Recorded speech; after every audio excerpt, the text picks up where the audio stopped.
Welcome back to the Deep Dive. Today, we're getting into some specifics, looking at the tech behind sending really good video over, well, surprisingly long distances. Yeah, it's one of those background things you don't always think about, but it's crucial. Exactly. And our source today gives us a great example, the WolfPack 1080p 1x2 over CAT6 Splitter. It's got IR and POE too. Right. And the basic problem it solves is pretty common. You've got one source, maybe a Blu-ray player or, a cable box, and you need that picture on two different screens that might be pretty far apart. Like across a large room or even in different rooms. Yeah. Maybe 100 feet away. Could be, yeah. And you need it to look perfect, no signal degradation. And the key thing here, the real interesting part, is how it does the long run. Not HDMI cables. No, definitely not. That's the twist. It uses standard network cable, CAT6, CAT6A, CT7, stuff that's probably already in the walls. Right, which is huge. So you get full HD 1080p video plus audio over a basic Ethernet cable. It's really practical. Think about installing it. Running network cable is, well, it's just standard practice now. Much easier than pulling thick HDMI. So let's talk specs. What kind of performance are we actually looking at? Okay, so it supports a max resolution of 1920 by 1080 at 60 Hertz. That's your standard, crisp 1080p full HD. And the distance? It holds that quality reliably up to 40 meters. That's 131 feet. 131 feet. Trying to run a traditional HDMI cable that far is difficult. Yeah. And expensive. Very difficult. Prone to signal issues, too. This is just much more robust using CAT6. Okay, now let's get into what seems like a real game changer for installation, the PoE. Power over Ethernet. Yes, PoE. This is a big deal, especially for installers. How so? What does it actually simplify? Well, think about it. You only need to plug the main box, the transmitter, into a power outlet. Okay. Then that unit sends the power needed for the receiver units down the same CT6 cable that's carrying the video signal. So no power bricks needed behind the TVs or displays.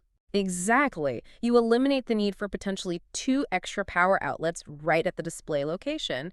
Saves time, saves mess, might even save calling an electrician. That's pretty significant. Cleaner setup, fewer points where something could go wrong. Definitely simplifies things. And it's not just power running over that cable, right? Yeah. There's control, too. Talk about the IR passback. Right, IR passback. It supports a wide range, 20 to 60 kilohertz. Basically, it means you can be standing at one of the remote displays, point your normal remote control with the little IR receiver there, and control the source device, the cable box, or whatever it is that's sitting all the way back with the transmitter. So you don't have to be in the same room as the source box to change the channel or pause the movie. Very convenient. Very. Especially in home theater setups or even like digital signage applications. And what about compatibility? Displays can be finicky. Does it handle the... Okay, I see something about an EDID setting function. Yes, EDID. That's extended display identification data. It's sort of like a digital handshake. The display tells the source what it's capable of resolution, refresh rate, stuff like that.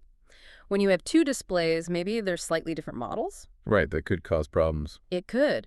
But this EDID setting function helps manage that. It ensures the source sends out a signal that both displays can handle properly, preventing weird glitches or black screens. So it smooths out potential compatibility issues. That's good. And there's one more feature here, an HDMI loop out on the transmitter. Yeah, that's another useful touch. Right. It means right there at the source location, you can plug in a small local monitor. So you can check the signal's working before it even gets sent out. Exactly. Confirm everything's good at the source while it's also sending the signal out to the 2 remote displays. It's great for troubleshooting or just monitoring.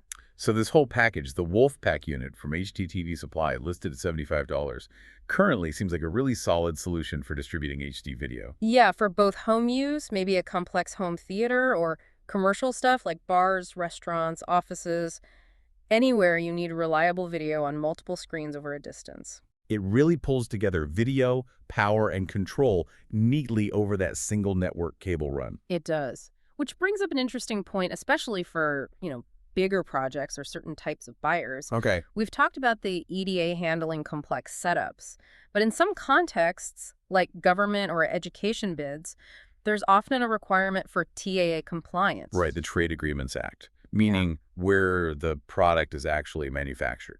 Exactly. So the question becomes, how critical is that TAA status? especially when you weigh it against the technical features like ED intermanagement, which is vital for complex video needs. That's a good point. It's not just about technical specs, but also procurement rules and how they intersect.